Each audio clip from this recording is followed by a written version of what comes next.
Hi, welcome back to the channel. In today's episode, I want to talk to you about a very concerning development with regards to global oil production. Over the past week, the conflict involving Iran has started to have very serious impact on the global energy market.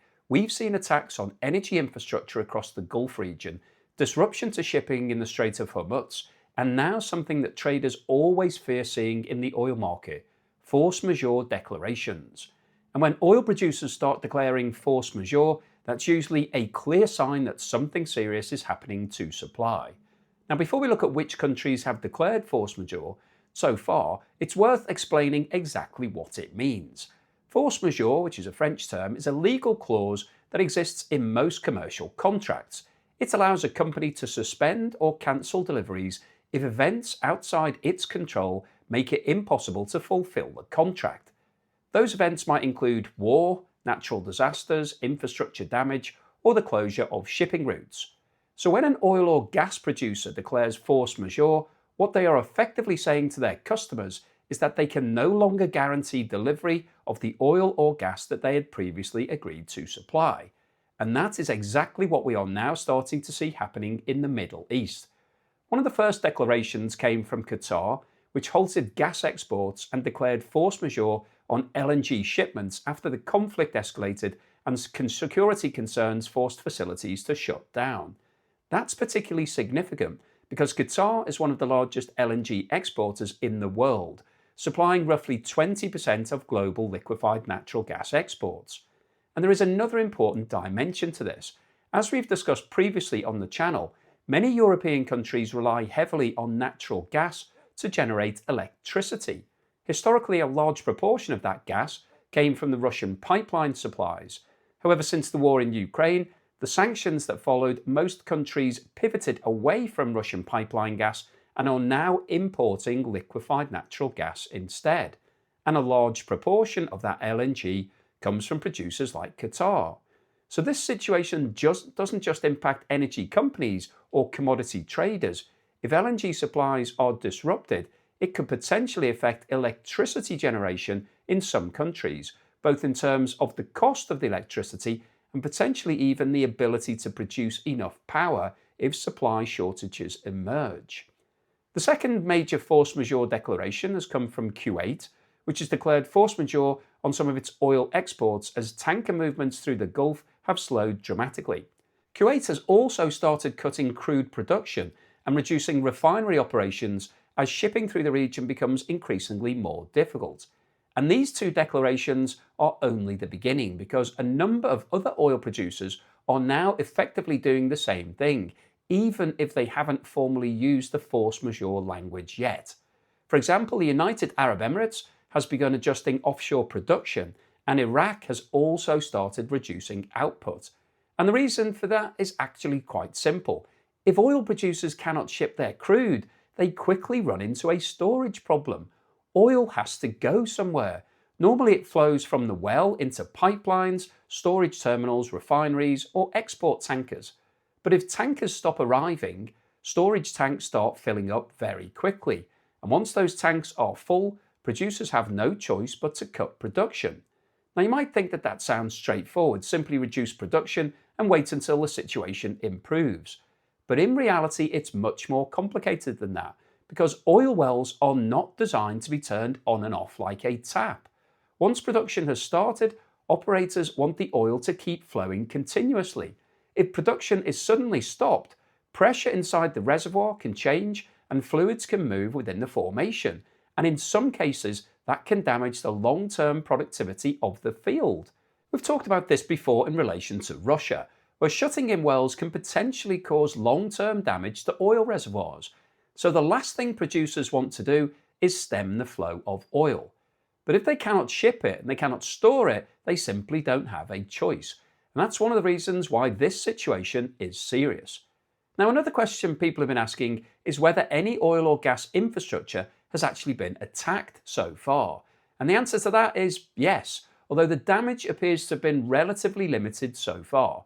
Israel has reportedly carried out strikes on Iranian fuel depots and oil storage facilities, causing fire and damage to storage tanks. There have also been drone attacks targeting the massive LNG complex at Ras Laffan in Qatar, which is the largest LNG export facility in the world.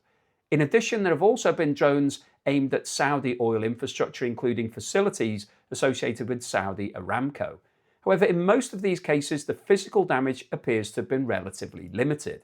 And that highlights an important point. The disruption we are seeing right now in the global oil market is not primarily coming from massive destruction of oil fields or refineries. Instead, it's coming from fear and disruption to logistics. Tankers are being attacked, shipping companies are suspending voyages, insurance costs are soaring, and vessels are refusing to enter the Gulf.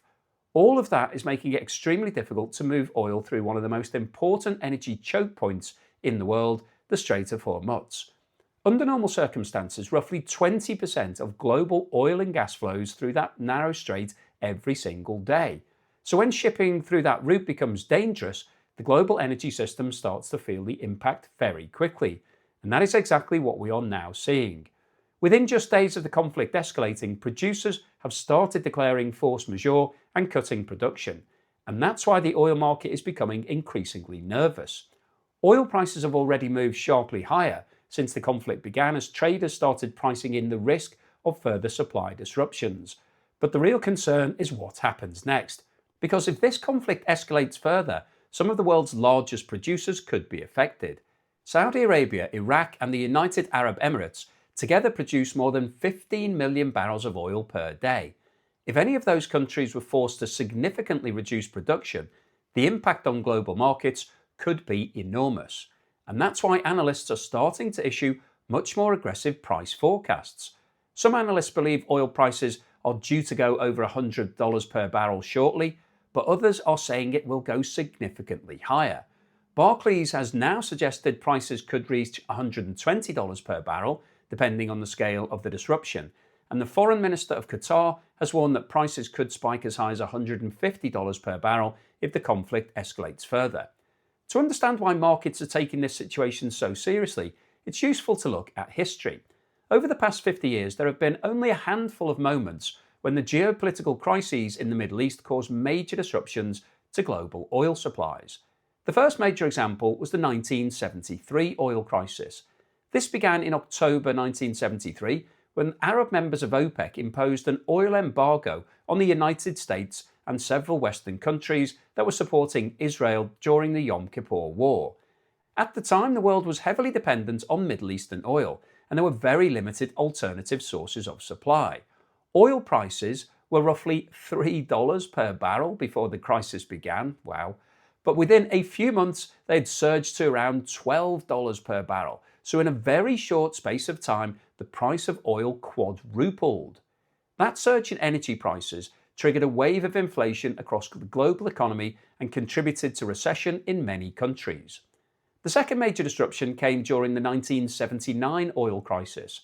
This crisis began in 1979 when the Iranian Revolution caused oil production in Iran to collapse. Iran had been one of the world's largest producers, and the sudden drop in production removed a huge amount of supply from global markets. Oil prices surged from roughly $15 per barrel in 1978 to around $39 by 1980. So prices increased more than 150%, triggering another global inflation shock. The third major disruption occurred during the Gulf War.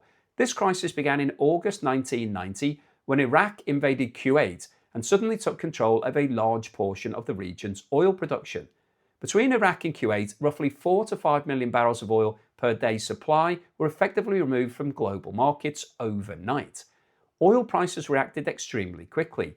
They jumped from around $17 per barrel in July 1990 to $41 per barrel by October, more than doubling in a few months. Each of these crises show how sensitive the global economy is to disruptions in oil supply. Whenever geopolitical conflict interferes with energy production or transportation in the Middle East, prices can move very quickly. And that's why the developments we are seeing today are causing so much concern. Because if the Strait of Hormuz remains disrupted and producers continue cutting production because they cannot ship or store their crude, the potential impact on global energy markets could be enormous. some analysts are already warning that this could become the most serious oil supply disruption since the crises of the 1970s. In other words, what we are seeing today may not be a short-term market shock. It could potentially become one of the most significant energy events in the global economy in the last 50 years. So hopefully you found today's episode useful, informative, and most importantly, thought-provoking. If you've liked what I've said, then please give me a thumbs up. Please subscribe to the channel if you haven't done so already. Don't forget, I'm currently running my competition where you can win my property or a cash alternative prize. You need to scan the QR code on the screen now or click the link in the description below if you want to get involved in that. It's another way of helping fund the channel. And thank you so much to everyone that's supporting me in other ways. If you've bought me a coffee or sent me a YouTube super thanks, really appreciate that act of generosity. Thank you. And if you've signed up as a member or a patron, I really appreciate that long-term support. It really helps to keep me motivated, keep me going. So thank you so much. And here's something to put a smile on your face.